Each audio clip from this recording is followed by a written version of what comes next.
Lottery could be called the industry of hope. It's also very often called stupidity tax, as your chances of hitting jackpot are much smaller than, for example, being involved in a car crash. Yet every day, all around the world, millions play lottery, and every day someone becomes wealthy beyond their wildest dreams through the power of hope. My dad has played lottery for as long as I live, and he must have spent a small fortune on it. He is close to retiring now, and he doesn't even need to win anymore. He has never won any significant amount of money, and my theory is that what makes him keep playing twice a week is the addiction to hope. Hope is what built one of the most luxurious cities in the world, Las Vegas. The money that gamblers for decades have been leaving in the Sin City is being invested by them with every spin of the roulette wheel in hopeful dreams of a better life. It is a feeling so strong and paradoxical that most gamblers don't have a problem literally throwing thousands of dollars out the window every night, while not being able to justify giving $50 to a family member in need. Hope can be responsible for a lot of irrational behavior, but hope is also what created the device you're listening this video on, and hope is responsible for almost every major human achievement. Because hope belongs to the same emotional family of happiness as gratitude or enthusiasm. It's an inspiring sensation that motivates us to do the most amazing things. You might not realize this, but you always hope. From an early age, every effort you make is initiated and fueled by an image of a positive result of your work. The best thing about this is that hope makes you act, and action creates opportunities and gives you results you haven't even dared to hope for. Every creation, achievement, and accomplishment is built on a hopeful plan. Everything around you exists because someone was hoping for a successful completion of a concept or a venture. You're surrounded by a materialized form of hope, and you literally live in other people's accomplished dreams. Hope is a domain for highly intelligent people who can embrace the idea of simultaneous existence of two contradicting concepts, the possible and the unknown. Hope needs for you to hold somewhat illogical belief that the improbable combination of these two will actually produce beneficial results. But there's a big difference between hope, assumption, and expectation. Hope has a built-in element of uncertainty, leaving some room for variety of outcomes and the opportunity for learning through failing. Assumption is a belief that our limited knowledge is sufficient to predict and understand the outcome of a given situation. Expectation is awaiting a concrete result of a situation based on an assumption. Many people don't see a difference between these three and don't understand that it's only hope that allows for valuable mistakes to be made. That's why hope combined with imagination will create a millionaire, an alcoholic, or a combination of both. It's very easy to create for yourself a miserable existence of perpetual envy, regret, and dissatisfaction by losing sight of what it is that you already have or what you already are. Expectations were always one of the biggest problems in my life, and it took me decades to realize that in order to get more, first you need to be grateful and appreciate what you already have and what you achieved.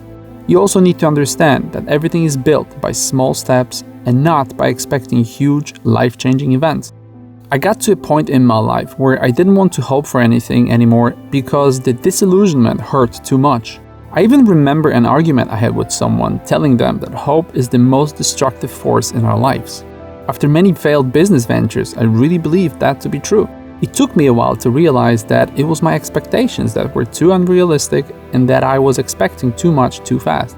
It took me a long time to learn the value of patience, because patience goes hand in hand with hope. Learning to delay gratification is not only a sign of maturity, but is also the only method of understanding how hope works. Without the right amount of composure and persistence, it will be very difficult to see and understand the complete cycle of creation. Without patience, you'll never reach the point where you get to understand how hope is responsible for everything that's good. Disappointment is a part of life as every other negative emotion, but disappointment is rare and finite in its nature. Hope in its infinite wealth is available to you at any time, and it's an amazing remedy for disappointment. As long as you don't abandon hope, it will always be there for you. It's a faithful companion on all your journeys that makes every step lighter, no matter how bumpy the road is. To have hope is to live in a world where you are comfortable with not having yet what you desire now. Hope requires a strong, fully developed personality with patience and resilience being the foundation of your actions, which means that logic will also require detachment from hope. In many cases, abandonment of a rational mindset is necessary to start a journey of surprising discoveries and unexpected outcomes that eventually, through many detours and backroads, will get you to your destination. It's very likely that there would be no human achievement if everything was based on logic and rational predictions. Hope contains elements of insanity and is necessary to avoid the world of stagnant future. Hope is strongly bound to the metaphysical understanding of reality. It's difficult to have hope and be a pragmatic or an atheist because using the word hopeless requires a lot of audacity and ignorance, as not many people are smart enough to predict the future and no one is knowledgeable enough to understand the forces that govern our existence. It's a shame that, like in the case of spirituality and religion, most people activate hope only in their most desperate moments. In normal circumstances, hope seems very often to represent a naive and useless stance, and it's only when we get cornered by an overwhelmingly difficult life situation, we desperately start looking for tools to deal with unbearable inner pain that can be medicated out of existence, and it's not difficult to quickly start creating a false association between hope and misery. But if you train yourself in a hopeful attitude in life, you'll be able to handle these inevitable moments of darkness much easier. You will find comfort in the familiar process of diminishing pain while waiting for the appearance of light at the end of the tunnel when you need it the most. Establishing a hopeful outlook on life will not only let you get through the difficult moments with less suffering and discomfort, but it will also become a much needed medicine for your pain. And you learn quickly that some of your most important and biggest accomplishments in life will be those that forced you to keep on trying when it seemed like there was no hope left. These moments will let you discover your strengths and wisdom you didn't know you possessed. It's important to mention that hope does not require any effort. It's a free emotion available to anyone that is reinforced by every little success you have along your journey. The more success you achieve, the easier it is for you to understand the creative force of hope. That's how hoping becomes one of the most important skills affecting every possible area of your life. It not only allows you to build a business, but it also lets you successfully find a partner, raise children, and surround yourself with things and people that make you happy. Hope is also an incredible tool in the self-discovery process. If you would like to figure out what it is that you're made of and what your life is about, simply look into what it is that you hope to achieve and what you believe in. This will be the key to who you are and in which direction you should go.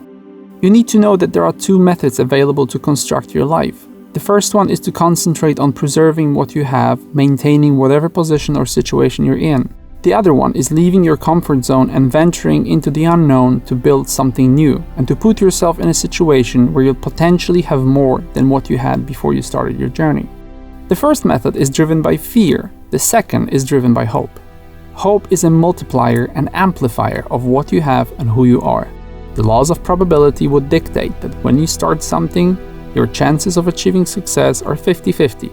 But from my experience, I can tell you that this rule does not apply to your actions because you're more likely to succeed and you're more likely to create new opportunities from your activity than you can envision, which means that every time you allow hope to be the main motivator in your life, you'll end up having more and being more. Remember that whole forests are contained in a single acorn. Every time I fail at something, a few years later it turns out that I reused the knowledge and the resources created during that process, and what I considered a failure eventually becomes a correctly working element of a new creation. Of course, one needs to keep a realistic mindset in which we hope for the best, but we don't leave ourselves defenseless when the worst happens. Hopeful attitude should always be accompanied by a well-prepared plan of action to get yourself ready for the worst-case scenario. And there's no point in trying to sugarcoat hope. It requires courage and willingness to take risks, and one needs to be prepared to accept the pain of struggle and disillusionment. Hope is a byproduct of either inspiration or desperation. It is either the first thing that starts a journey, or it becomes the last thing you can hold on to. You'll have to learn to deal with anger and courage. You need to get angry at things the way they are, to have the courage to change them and have faith in the possibility of transforming what's ahead of you. Also, hope is not about trying to avoid all types of failure and defeat, but it's about having the ability to keep on going despite all the inescapable setbacks. You need to be willing to accept disappointment as an integral part of your creation process. Hope means that you're willing to sacrifice the time and energy you will spend waiting for the desired outcome when it doesn't materialize.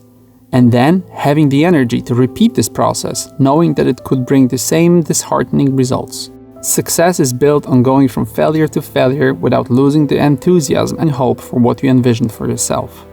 Although we all have certain type of expectations for the effects of our actions, hope is actually a skill that requires practice for it to be applied productively. Hope is a double-edged sword that can either help you develop or it can bring you down. Hope can be a destructive element of life for the delusional ones who like to feed themselves nothing but a diet made of naive expectations and improbable dreams, not backed by planning or taking any action. It's important to be moderate with the amount of hope that we apply to our life, as too little is dangerous, but so is too much, and both of them will be corrected by pain and struggles you'll get from life. In this case, hope can turn into a devastating force, and if you would like to see some of these examples, watch the reality show Shark Tank, where people destroy their lives and the lives of their families because of a hope-fueled chase after an impossible-to-execute dream. It is important to make a distinction about two types of hope. Hope that is for things within our reach and prompts us to make an effort, and hope for distant things which can work more like a sedative. A long time ago, I read about an experiment where monkeys were given sequentially a long list of tasks. One by one, they were happy to complete without any problems. But when the monkeys were presented with all of the tasks up front, they were immediately losing the desire to engage in completing the tasks. We're no different, and the same mechanism of hopelessness applies to us. One of the differences that I noticed about people who are successful and those who are stuck in the lives they're not happy with is the hopeful attitude or lack of it. Those who can never start anything are usually crippled by their belief that they're facing the impossible. They allow hopelessness to stand in their way. It stops them in their tracks before they even begin to do anything. These people start from creating a list of obstacles that won't let them achieve their goals. On the other hand, seeing problems in life as simple obstructions that need to be removed will let you create a hopeful, creative mindset of a successful organizer of your reality rather than being a replaceable element of someone else's game. It's a difference between being able to discover a chance to move forward in everything that life throws ahead of you and ruining every gift life has to offer by treating it as an impossible to overcome hurdle. One of my most important discoveries about problems in life is that there are always solutions that you'll see only when the difficult situation is gone. A dramatic situation creates a dramatic mindset that is limited in its ability to find solutions, and one of the best remedies for this is a hopeful and positive mindset that allows you to switch to a creative, relaxed thinking mode. In other words, hope makes you smarter. Hope gives you the ability to ignore the hardships of the present moment while you're chasing after a better future. As you sail through the ocean of uncertainty towards your dreams, the distant possibilities become your engine. And no matter how stormy the waters are, you'll survive by never losing sight of the horizon and by keeping your face to the sun. You won't discover new lands if you're not prepared to experience the fear of losing sight of the shore behind you. I hope you enjoyed this video. If it has made a difference in your life, please consider supporting this channel through methods shown on the screen. All links are in the video description. Join Peter Hedron on Instagram and watch more of Peter Hedron videos.